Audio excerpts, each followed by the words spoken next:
Hello, welcome to CLSB Politics. Sean Briscoe here. Yes, yesterday was a very exciting show. I very much enjoyed. Anytime I can throw Ted Cruz under the bus, happy to do it.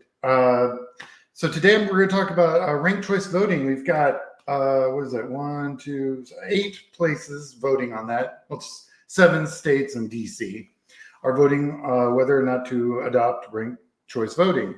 For those of you that don't know what it is, you can Google it real quick, and there's a lot of really good explanations out there. But basically, you pick I guess some states do it like the top 2, some do it the top 4. You basically pick 1, 2, 3, and 4. So if your first choice doesn't get enough votes, your second vote, your second choice counts. So you can, and what happens is all the Republicans and Democrats run as a group. So you get to pick your candidates in the order that you like them. So the reason I was listening to the radio today, and this what gave me the idea actually early this morning. So apparently, and I actually Googled this and looked it up and found a couple of decent sources on it. And it surprised me, but then I thought about it and I'm like, it really doesn't surprise me that much. 7% of the population, because of gerrymandering, and BT Dubs, I've got a great video on gerrymandering. It's in my catalog. Go find it. It explains all the different types of gerrymandering and the way the elected pick their voters. But because of gerrymandering, most general elections happen in the primary. That's just when they happen. And it happens way more in Republican states than it does in Democratic states. So, but this is the crazy math, all right? Because of primary voters are picking effectively who's going to automatically win the general in their districted races, this freaked me out a little bit. 7% of the voters who vote, period, pick 87% of Congress. I'll say that again. 7% of voters, because a relatively small group of people participate in primaries, pick 87% of the freaking Congress. That's insane. I mean, I knew it was bad. I didn't realize it was, well, there's our problem. People are like, what's the problem with our government? Why can't it work? Well, there's your problem. You got 7%, effectively 3.5% versus 3.5%, right? Democrats and Republicans. And they're the extremes of both parties, right? Because they're the primary voters. They're hardcore, and they're the ones that always vote. I'm not talking about the guys who are like, oh, I'm voting in this primary just this. I'm talking like 8 Ds, 8 Rs, every 2 years, they're voting in that primary. 7% pick 87% of Congress. That's nuts. That's absolutely insane. So yes, ranked choice voting, I think, is a necessity, or you can get rid of gerrymandering. You can pick. You either get rid of gerrymandering or ranked choice is the obvious solution. Because, I know a lot of Democrats up in in rural or suburban Texas, and I think this cycle they're going to have more fun stuff to vote for. But usually they're voting for the least crazy Republican because they know that in Texas, their first Tuesday in March is their general election. So the states that are voting to adopt ranked choice voting is Alaska, Arizona, Colorado, Idaho, Montana, Nevada, South Dakota.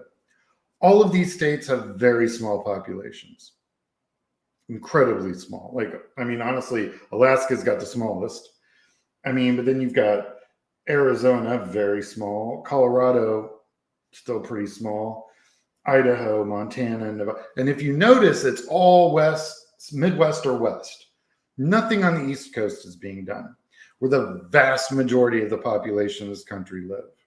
And nothing is happening because basically these electeds don't want to give up power. So they talked a little bit about what changes in the election, what happens during the campaigns when they have ranked choice voting, because they do have some data on this. Well, people tend to go to the middle. I mean, the candidates will go more to the middle because they know they've got to win independent voters, they got to win switch voters. A Democrat needs to understand that there's some reasonable Republicans out there, and the Republicans are forced to move to the middle, which will actually disenfranchise the radical right, which is all good. And it makes our campaigns, you're not going to put so much vitriol out on the radio waves and the television if you know it's going to turn off voters and move them to their second choice, move you down a couple steps in their ranked choice. So it makes the elections way more interesting, especially from my point of view as a political consultant. I find that to be fascinating because it makes us go deeper into the math, and I love the math, as you all know. So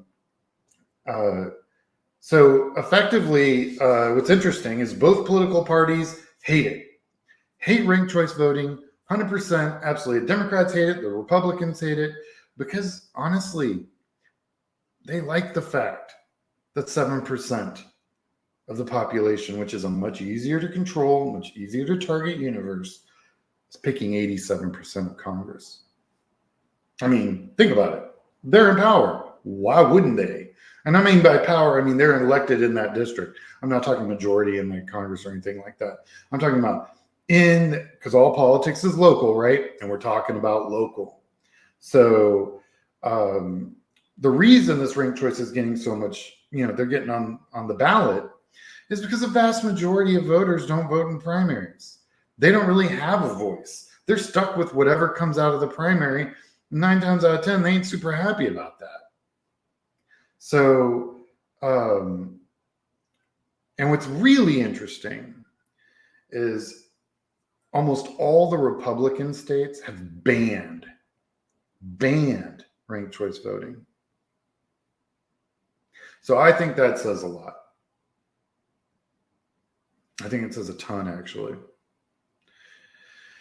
But think about it. Let's say the Republicans get 51 seats in the Senate. You understand? They're like 37% of the population. Why would they want to get any kind of ranked choice voting involved? They're already a third of the population holding sway over the other 2/3. So that's my show. Remember to register to vote. If you'd like to support the work on this that I do on this channel, PayPal at CLSB Politics is the account that we have.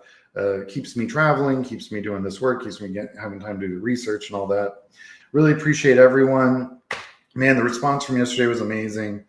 Hope everyone has a great day. If you're on the ballot, if you're voting in Alaska, Arizona, Colorado, Idaho, Montana, South Dakota, or DC, just vote for ranked choice voting. It's a win-win for anyone who votes. It's not a win-win for the politicians. So, there's that. All right. Hope everyone has a great day. I'll talk to you. Oh, I'll be in Milwaukee all this weekend, so all my shows will be from Milwaukee this weekend. All right. Talk to you later. Bye.